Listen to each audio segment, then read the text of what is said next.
नमस्कार साथियों, स्वागत है आपका हमारे YouTube चैनल में। आप छत्तीसगढ़ की किस जगह से हमारे समाचार सुन रहे हैं, कृपया कमेंट बॉक्स में लिखकर हमें जरूर बताएं। रायपुर से प्रस्तुत है छत्तीसगढ़ के प्रादेशिक समाचार। समाचारों के साथ में रजनी शुक्ला। पहले मुख्य समाचार।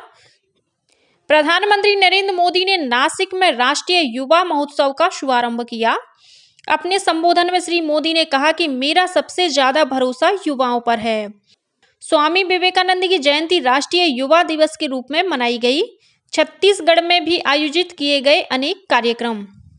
केंद्रीय ग्रामीण विकास और पंचायती राज मंत्री गिरिराज सिंह आज से छत्तीसगढ़ के 3 दिवसीय प्रवास पर रहेंगे।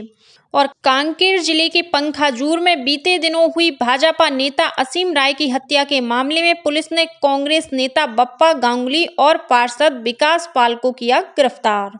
अब समाचार विस्तार से। प्रधानमंत्री नरेंद्र मोदी ने कहा है कि भारत आज दुनिया का सबसे बड़ा विनिर्माण केंद्र बन चुका है। उन्होंने कहा कि आज देश दूरसंचार क्षेत्र में आगे बढ़ रहा है। श्री मोदी ने कहा कि भारत आज विश्व की 5 शीर्ष अर्थव्यवस्थाओं में से एक है।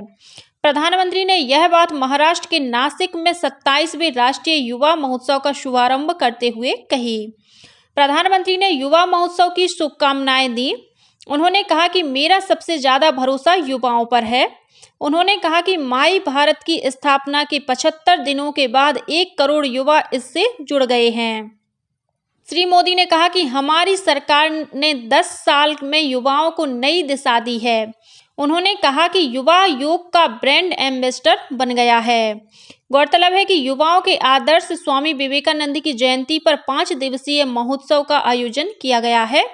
इस महोत्सव की थीम है मेरा भारत विकसित भारत 2047, युवाओं द्वारा युवाओं के लिए। इधर प्रधानमंत्री के संबोधन का छत्तीसगढ़ के सभी जिला मुख्यालयों और नगरीय निकायों में सीधा प्रसारण किया गया। रायपुर के शहीद स्मारक भवन में प्रधानमंत्री के लाइव उद्बोधन का आयोजन किया गया। इस अवसर पर संस्कृति मंत्री बृजमोहन अग्रवाल और सांसद सुनील सोनी ने स्वामी विवेकानंद के छाया चित्र में पुष्पांजलि अर्पित कर युवा महोत्सव का शुभारंभ किया। इस मौके पर युवाओं ने प्रधानमंत्री के संबोधन का सीधा प्रसारण सुना। इसी तरह राजधानी रायपुर के कोटा स्थित विवेकानंद स्टेडियम में भी युवा दिवस पर प्रधानमंत्री के संबोधन के सीधे प्रसारण की व्यवस्था की गई थी। यहाँ खेल और युवा कल्याण मंत्री टंकराम वर्मा ने युवाओं के साथ संबोधन को सुना। स्वामी विवेकानंद की जयंती राष्ट्रीय युवा दिवस के रूप में मनाई गई। इस अवसर पर छत्तीसगढ़ में भी अनेक कार्यक्रम आयोजित किए गए। मुख्यमंत्री विष्णुदेव साय कल राजधानी रायपुर के स्वामी विवेकानंद सरोवर उद्यान में आयोजित राष्ट्रीय युवा महोत्सव में शामिल हुए। मुख्यमंत्री ने इस अवसर पर 20 युवाओं को बीपीओ सेंटर से संबद्ध निजी कंपनी के लिए नियुक्ति पत्र सौंपा।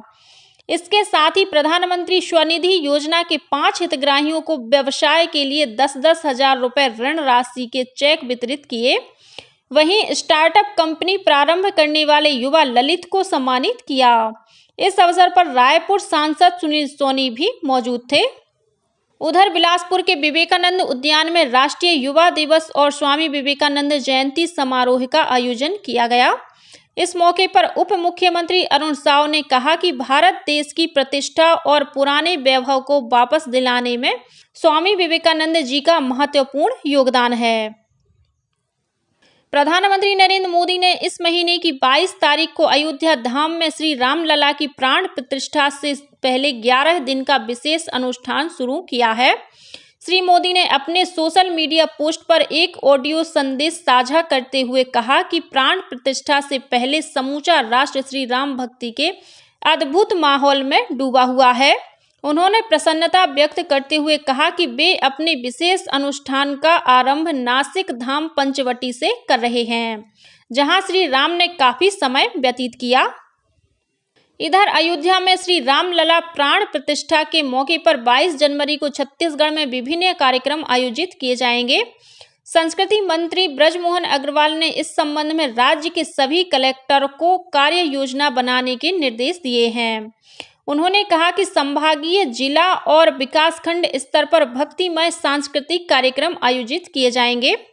इस अवसर पर मानस मंडलियों को प्रोत्साहन स्वरूप 5-5 हजार रुपए की राशि प्रदान की जाएगी।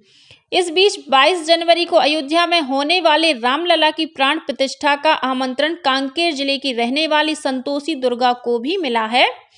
नरहरपुर निवासी संतोषी सामुदायिक स्वास्थ्य केंद्र में सफाई कर्मी के रूप में काम करती हैं। वे अब तक 100 से ज्यादा पोस्टमार्टम में सहयोग कर चुकी हैं। दूरसंचार विभाग ने फर्जी इनकमिंग कॉल तथा साइबर अपराध और धोखाधड़ी की रोकथाम के लिए अभियान शुरू किया है।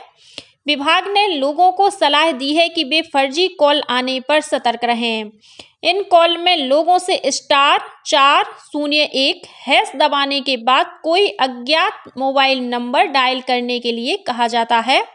इसके बाद कॉल संबंधित व्यक्ति के पास आने वाली कॉल अज्ञात मोबाइल नंबर पर मिलने लगती है और धोखाधड़ी की संभावना बन जाती है। विभाग ने दूरसंचार सेवा प्रदाताओं से कहा है कि वे अपने ग्राहकों से *401# डायल नहीं करने को कहें। छत्तीसगढ़ युवा प्रगतिशील किसान संघ द्वारा दुर्ग जिले के ग्राम खपरी में राष्ट्रीय कृषि मेला और संगोष्ठी का आयोजन किया गया। इस अवसर पर मुख्यमंत्री विष्णुदेव साय ने श्री राम प्राण प्रतिष्ठा कार्यक्रम के लिए किसान संघ द्वारा भेजी जा रही सब्जियों से भरे 2 ट्रक को हरी झंडी दिखाकर श्री राम जन्मभूमि अयोध्या के लिए रवाना किया। कार्यक्रम में मुख्यमंत्री ने कृषक, प्रशिक्षकों और प्रदेश के उन्नत तथा प्रगतिशील किसानों को सम्मानित किया। केंद्रीय ग्रामीण विकास और पंचायती राज मंत्री गिरिराज सिंह आज से छत्तीसगढ़ के 3 दिवसीय प्रवास पर रहेंगे। अपने प्रवास के पहले दिन श्री सिंह आज रायपुर और कोरबा में ग्रामीण विकास, भूमि संसाधन और पंचायती राज अधिकारियों की बैठक लेंगे। वहीं 14 जनवरी को केंद्रीय मंत्री कोरबा में आयोजित स्वच्छता अभियान तथा विभिन्न स्थानों पर आयोजित विकसित भारत संकल्प यात्रा कार्यक्रम में शामिल होंगे। अपने प्रवास के अंतिम दिन श्री सिंह कोरबा के छुरी कला स्थित एकलव्य आदर्श विद्यालय में आयोजित PM जनमन योजना कार्यक्रम में शामिल होंगे। इस योजना का शुभारंभ प्रधानमंत्री नरेंद्र मोदी वीडियो कॉन्फ्रेंसिंग के माध्यम से करेंगे। प्रदेश में विकसित भारत संकल्प यात्रा के तहत विभिन्न स्थानों पर शिविर लगाकर केंद्र सरकार की योजनाओं से हितग्राहियों को लाभान्वित किया जा रहा है। इसी कड़ी में कोरबा जिले के ग्राम कुरुडीह में संकल्प शिविर का आयोजन किया गया। कार्यक्रम में केंद्र सरकार के संयुक्त सचिव संजय कुमार मुख्य अतिथि के रूप में शामिल हुए। उन्होंने शिविर में लगाए गए स्टॉलों का अवलोकन किया और लोगों से शासन की योजनाओं का लाभ उठाते हुए विकसित भारत के निर्माण में सहभागी बनने का आह्वान किया। वहीं सारंगढ़ बिलाईगढ़ जिले के बरभाटा, बोरिदा, बरदुला, तिलाई, दादर और दानसरा सहित विभिन्न गांवों में शिविर का आयोजन किया गया। इन शिविरों में आयुष्मान महाअभियान के तहत 8,500 से अधिक लोगों के आयुष्मान कार्ड बनाए गए। उधर विकसित भारत संकल्प यात्रा का रथ राजनांदगांव जिले के ग्राम दर्री पहुंचा, जहां मोबाइल वैन के माध्यम से प्रधानमंत्री नरेंद्र मोदी के संदेश को सुनाया गया। वहीं लोगों ने विकसित भारत निर्माण के लिए सहभागिता निभाने की शपथ ली। इस दौरान लोगों को केंद्र सरकार की विभिन्न योजनाओं की जानकारी देने के साथ ही पात्र हितग्राहियों को लाभान्वित किया गया। इसी तरह बेमेतरा जिले के ग्राम पंचायत नाद घाट में आयोजित विकसित भारत संकल्प यात्रा शिविर में खाद्य और नागरिक आपूर्ति मंत्री दयाल दास बघेल शामिल हुए।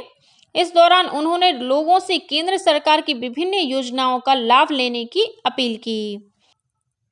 प्रधानमंत्री जनमन योजना के तहत गोरेला पेंड्रा मरवाही जिले के ग्राम पंचायत धनौली में मेगा इवेंट का आयोजन किया जाएगा। इस कार्यक्रम में आदिवासी समूह के लोगों को विभिन्न कल्याणकारी योजनाओं की जानकारी दी जाएगी। इसके साथ ही 479 हितग्राहियों को पक्के आवास के साथ ही विभिन्न सुविधाओं से लाभान्वित किया जाएगा। आगामी लोकसभा चुनाव को देखते हुए प्रदेश कांग्रेस मुख्यालय राजीव भवन रायपुर में प्रदेश चुनाव समिति की बैठक हुई। बैठक में पार्टी के महासचिव और छत्तीसगढ़ प्रभारी सचिन पायलट ने चुनाव की तैयारियों को लेकर पार्टी पदाधिकारियों से चर्चा की। बैठक में प्रदेश कांग्रेस अध्यक्ष दीपक बैज, नेता प्रतिपक्ष डॉक्टर चरणदास महंत, संयुक्त सचिव और सह प्रभारी विजय जांगेड़ सहित अन्य पदाधिकारी उपस्थित थे। कांकेर जिले के पंखाजूर में बीते दिनों हुई भाजपा नेता असीम राय की हत्या के मामले में पुलिस ने कांग्रेस नेता बप्पा गांगुली और पार्षद विकास पाल को गिरफ्तार किया है। पुलिस के अनुसार ये दोनों भाजपा नेता की हत्या में शामिल थे और एक युवक विकास मजूमदार को हत्या के लिए सुपारी दी थी। पुलिस ने बताया कि घटना के बाद से आरोपी शूटर विकास मजूमदार फरार है, जिसकी तलाश की जा रही है। वहीं मामले की जांच के लिए आईजी सुंदर राज पी ने एसआईटी का गठन किया है, जिसमें 18 अधिकारियों को शामिल किया गया है। मिली जानकारी के अनुसार भाजपा नेता असीम राय के नेतृत्व में नगर पंचायत अध्यक्ष बप्पा गांगुली के खिलाफ अविश्वास प्रस्ताव लाया गया था, जिस पर 15 जनवरी को मतदान होना था, लेकिन उसके पहले ही असीम राय की हत्या करवा दी गई। गौरतलब है कि असीम राय पंखाजूर नगर पंचायत के पूर्व अध्यक्ष थे। श्रम विभाग के अंतर्गत छत्तीसगढ़ भवन एवं अन्य सन्निर्माण कर्मकार कल्याण मंडल में पंजीकृत निर्माण श्रमिकों के बच्चों के लिए मुख्यमंत्री नौनिहाल छात्रवृत्ति योजना संचालित है।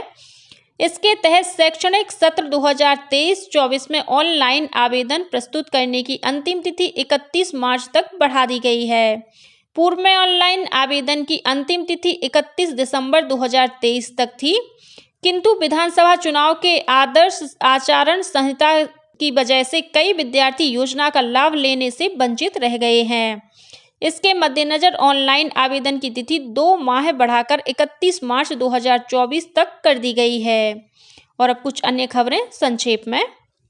संसद का बजट सत्र 31 जनवरी से शुरू होगा। सत्र 9 फरवरी तक चलेगा। वित्त मंत्री निर्मला सीतारमण 1 फरवरी को अंतरिम बजट प्रस्तुत करेंगी। संसद के दोनों सदनों में सत्र राष्ट्रपति द्रौपदी मुर्मू के अभिभाषण के साथ शुरू होगा। छत्तीसगढ़ के गृह विभाग द्वारा 29 जनवरी से 5 फरवरी तक विभागीय परीक्षा आयोजित की जाएगी। यह परीक्षा राजधानी रायपुर के शासकीय छत्तीसगढ़ महाविद्यालय बैरन बाजार में होगी। छत्तीसगढ़ राज्य विधिक सेवा प्राधिकरण बिलासपुर द्वारा अनुवादक, वाहन चालक और भृत्य भर्ती के लिए पात्र अपात्र सूची जारी कर दी गई है। अभ्यर्थी 17 जनवरी तक दावा आपत्ति प्रस्तुत कर सकते हैं। जवाहर आदिम जाति और अनुसूचित जाति आदिवासी विकास विभाग द्वारा विद्यार्थी उत्कर्ष योजना के अंतर्गत कक्षा 6वीं में प्रवेश के लिए 7 मार्च को लिखित परीक्षा का आयोजन किया जाएगा और प्रदेश कांग्रेस कमेटी ने विकास तिवारी को वरिष्ठ प्रवक्ता नियुक्त किया है। इसी के साथ छत्तीसगढ़ के समाचारों का ये बुलेटिन समाप्त हुआ। नमस्कार।